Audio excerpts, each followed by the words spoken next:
Hello there, this is Swift, bringing you another game of Dawn of War 2 Elite Mod from the Ashes of Typhon Redux.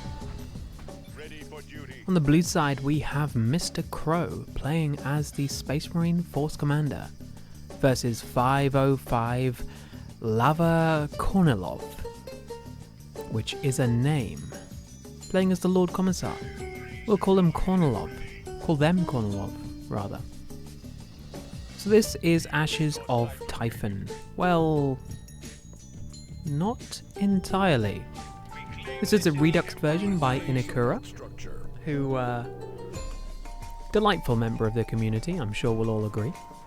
But they decided to lend their hand to creating a Reduxed version of Ashes of Typhon after expressing much distaste towards the original, and one of the main aims of Ashes of Typhon Redux is opening up this area of the map, which is normally completely inaccessible. This area, in fact, is only accessible in the 2v2 and I think 3v3 versions of the map, but if you play this map in 3v3, you are the spawn of the devil himself and should have your head looked at.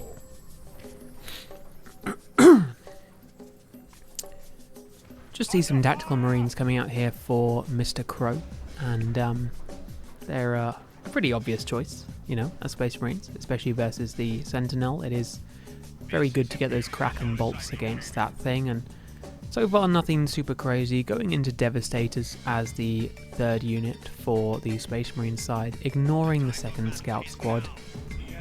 Just wants to put pressure on that Sentinel. Potentially force a ground pound upgrade against it, which actually it has already gone for, which is kind of nice, you know. Sometimes you see ground pound coming out as a response to things like Devastators or Assault Marines, but when people go for ground pound as like their first power purchase, I kind of like it because it just shows they are thinking about using their Sentinel in very creative ways, you know. They're not just going to have it sitting back there and being a boring fire support platform. They want the Sentinel up in your face. That said, it sees the Devastators and goes, "Oh, I'm getting out of here." Devastators may decide to upgrade to the... oh gosh, what are they called? I don't know. I think the upgrade's called Advanced Targeting or something.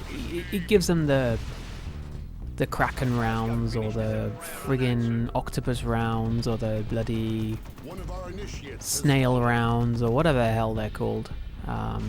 Sentinel does get a cheeky little flank here though on Crow's Devastators. Go in for the stomp and actually forces them off, which significantly changes the odds of this Force Commander versus Commissar matchup, who has gone for the Power Sword. Very, very nice 50 power melee DPS weapon, and the Force Commander suddenly not looking so tasty. This Sentinel, of course, kind of low on HP, and the Devastators are going to be coming out of base right now, so Kornilov is on kind of a timer here to make use of this Sentinel, but I mean, you know, that hasn't really been a problem so far. They have proven that they know what they're doing with this thing. I mean, if you're playing Imperial Guard and using your Sentinel in this way, it is an absolute nightmare to be the other player because, you know, this thing is unkillable, annoying as all hell, and just stomps you every single opportunity it gets. We do see the Advanced Targeting coming up for the Devastators. Yeah, it is called Vengeance Round, that's the one. Oh, Space Marines and all their different ammunition, it's really is a nightmare. It's kind of just gonna sit here. I guess it's literally just out of sight. Very, very funny visual though. See some cheeky capping going here by the Guardsman squad. Assault squads is called in here. We're seeing the 1111 build by MrCrow, where they get one of each unit in tier 1. It's a pretty reasonable response to a Sentinel build like this, but we see that Kornilov doesn't like to play the game that way. In fact, Kornilov likes to rush tier 2. So this is very interesting, relying on the brute force of the Commissar and the Sentinel to get things done. Question is it working? Well, they do have this oh my gosh, Requisition Point is fully matured on the top side. They've also been aggressively decapping Crow's natural points. So whilst there is one VP in favour of Crow, you know, Kornilov has time, and plenty of it. There is, however, a power bash coming down here, which is going to force pressure on Kornilov to respond. The Sentinel does respond. The Guardsmen are also trying to get in a position to respond, but this could be the end of the Sentinel. That was a big misplay there by the Sentinel. The pathing screwed it over, but as we know from Dawn of War 2 games, you cannot blame pathing for losing units. Well, okay, you can blame pathing for losing units, but usually it's because you overextended them. In my experience, there are actually very few instances where pathing is solely responsible for you losing a unit. It can flip the balance sometimes, but generally, if pathing has screwed you up so that you lose a unit, that unit was already too deep. It may be the difference between it surviving, but you shouldn't have been doing that to begin with. And unfortunately, that is a massive blow here to Kornilov, who is getting a Chimera, but, you know, they really did need that Sentinel as a linchpin in their strategy. Dropping an Assault Marine model is kind of huge here for Kornilov, though, because 2 Assault Marines are not nearly as effective as 3 with 2/3 of their HP, so yeah.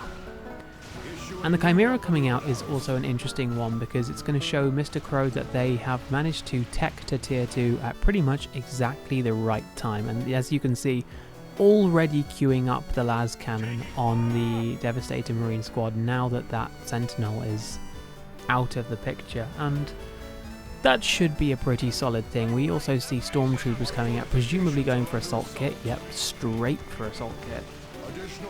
And we're going to see a quick bash here. Do get suppressed? I'm not sure about that. He's trying to go for the outflank. The las cannon does set up, but interestingly we see a Basilisk Flare be called down, but Melter Bomb in from the assault squad. Yep. This is not looking good for the Chimera right now. It's definitely a chance that he could lose it. In fact, it looks almost inevitable that it's going to go down. Winds up to shoot. It is on like 1 HP, tiny sliver of HP, and it does go down. Massive misplay there from Kornilov, losing the only advantage that they had going into tier 2.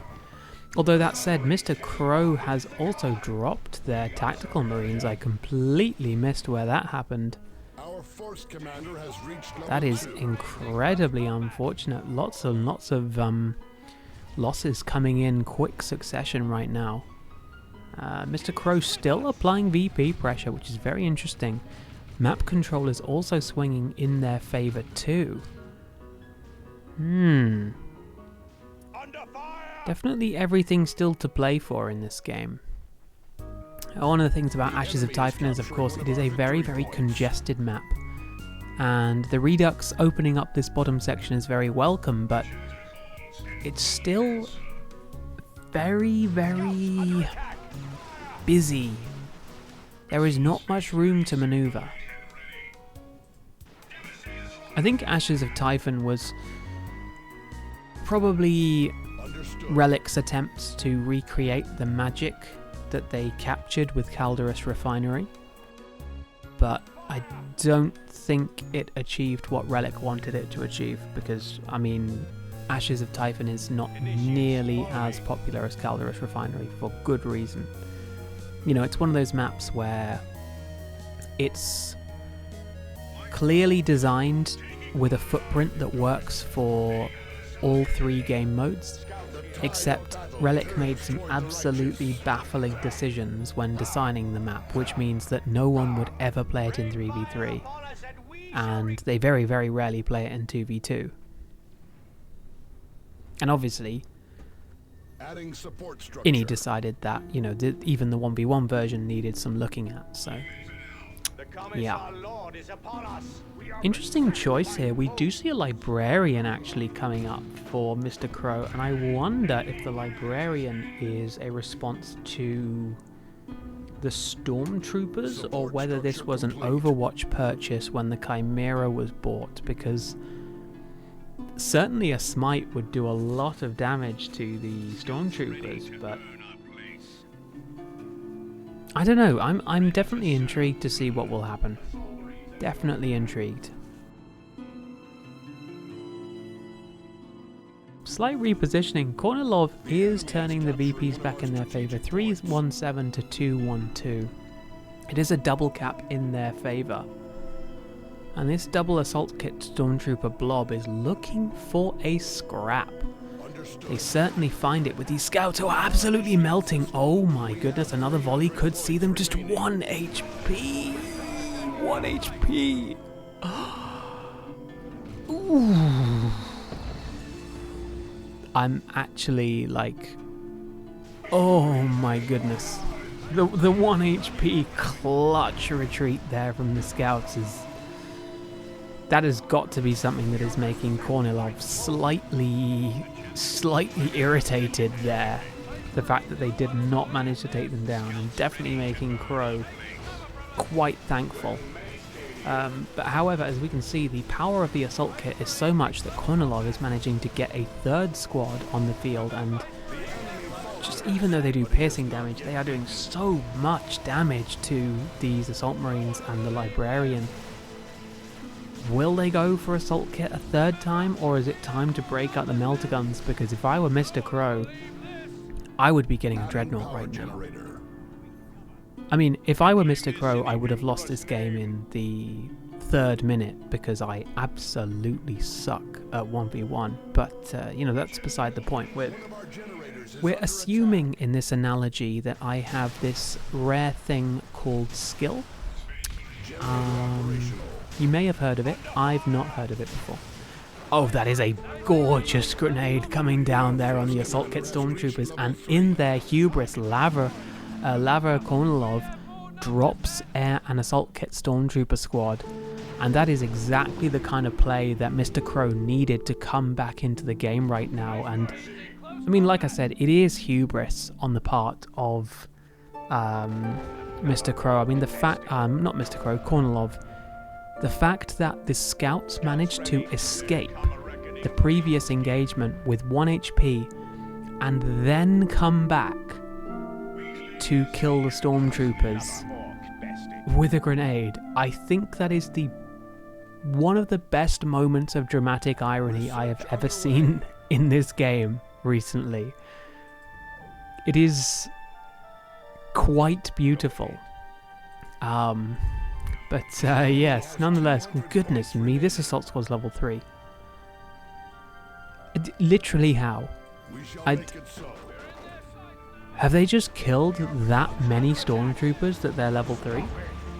I mean, it's certainly possible that they've killed that many, but oh god, this guardsman squad's gonna... Ooh, the guardsman squad, what is the guardsman squad doing? Please get them out of there.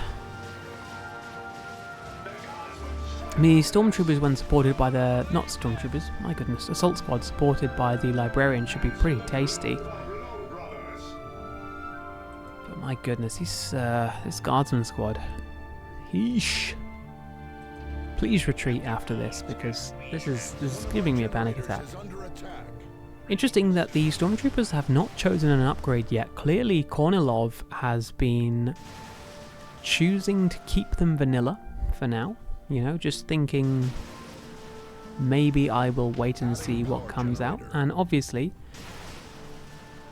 it's Certainly a wise choice, because MrCrow has gone to tier 3. I would fully expect right now to see One of our initiates has fallen. probably a Terminator squad. I mean, you're in tier 3, you've got enough red for it. Basically, Space Marine players, when they hit tier 3, cannot help but get a Terminator squad. And I am very sad to see that the Vanguard veterans have emerged, because the Assault squad was doing incredible work. And unfortunately, they've lost all of that leveling when they become Vanguard veterans. So, yeah, and I don't think they're really achieving very much here either. We see a global of some kind coming down, I think.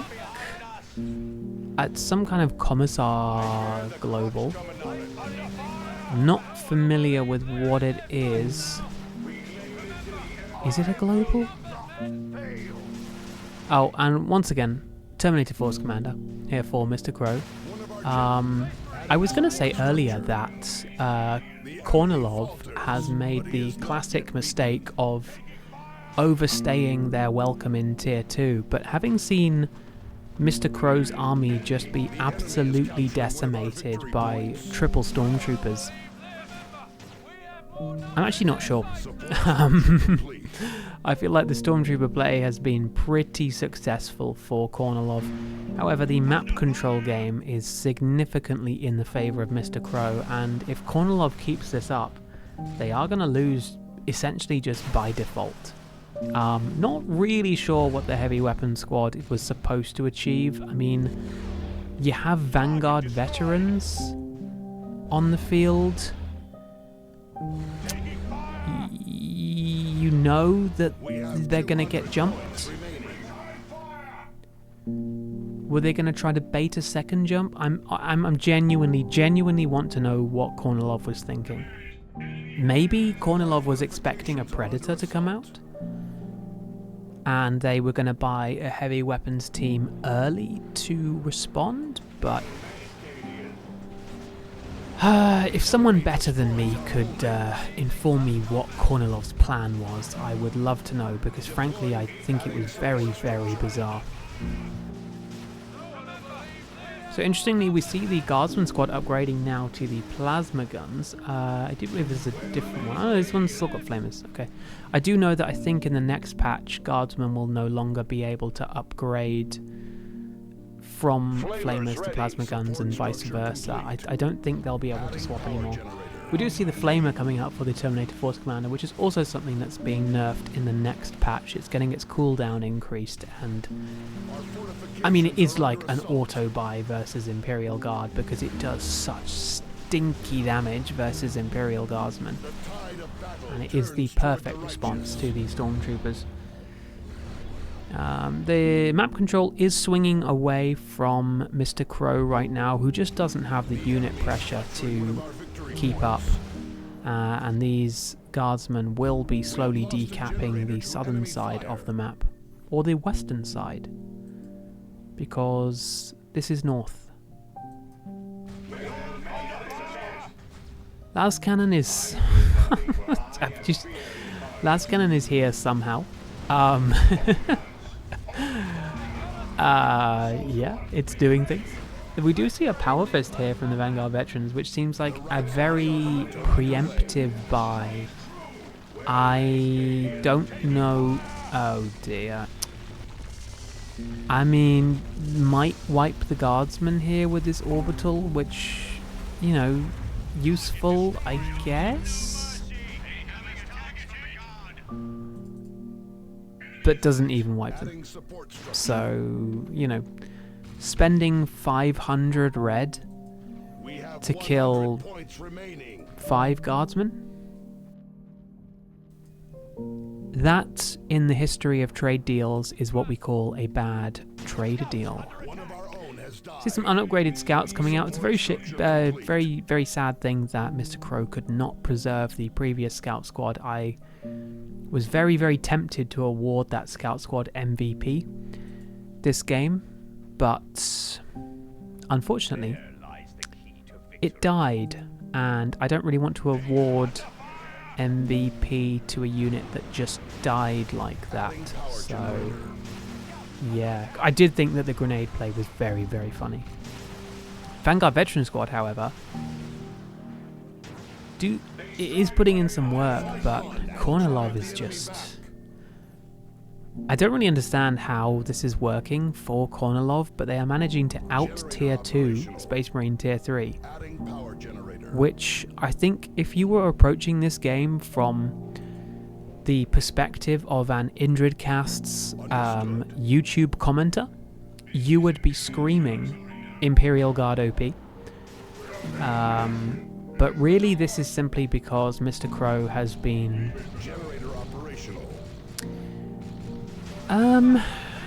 making some choice decisions, shall we say. Letting Kornilov get away with this Assault Kit Stormtrooper strategy has been very bizarre. I mean, like, really, really bizarre. I don't understand why MrCrow went for the Vanguard Veterans and not for something like a Dreadnought. Obviously, you do get melter guns on Stormtroopers, but 2 of them were Assault Kit already.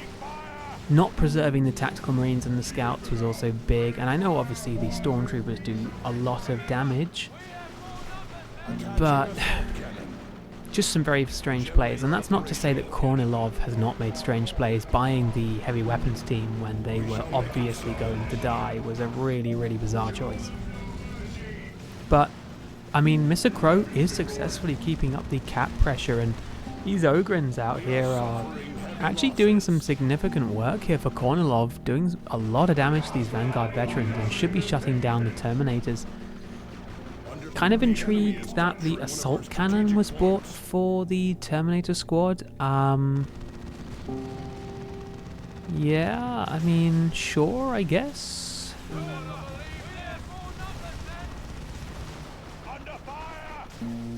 Basilisk Flare, just sort of shutting down those Terminators, and they do drop a model. Oh, that's not good. That's not good. Brother Damien. Can we, whilst I find my hotkey, can we just get an F in the chat for Brother Damien? Absolutely tragic. I don't know why Damien is like the first name that came to my head when I was thinking of a Space Marine name. Actually, no, the first name that came to my head was Clive. But Brother Clive, I don't think Brother Clive has, like, an incredible ring to it, you know? Unfortunately, this Vanguard Veteran Squad is not going to make it out alive, and I didn't see what veterancy, this is not coming to Furious 2, what level they were at the end. And this just kind of looks like Kornilov, after playing a slightly sloppy game, is going to pick it up. MrCrow basically has no way of responding to Kornilov's Tier 2 spam.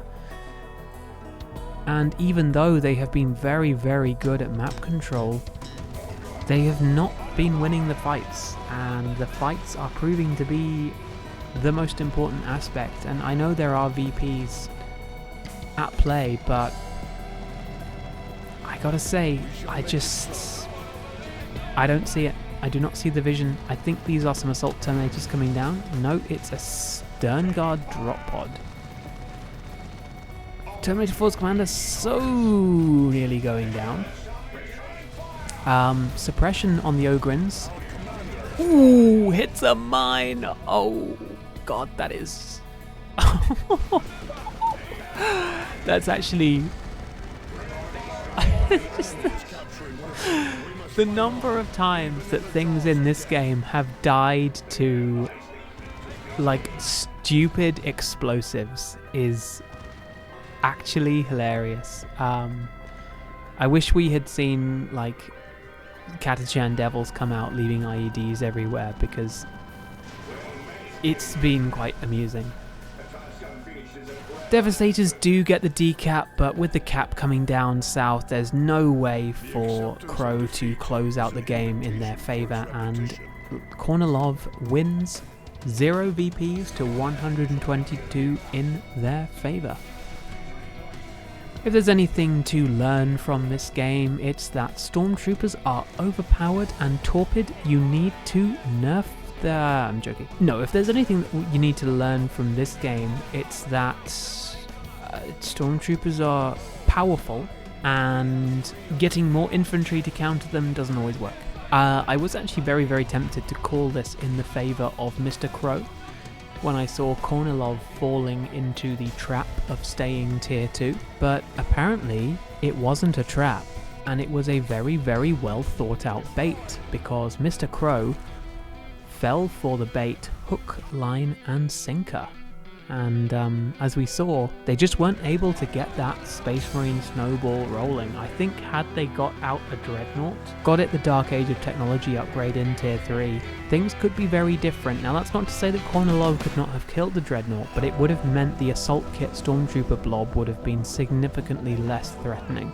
But, you know, decision making, not always very easy when you are in the driving seat, and without the benefit of hindsight, without the benefit of, you know, looking at it in a replay, it can be very difficult.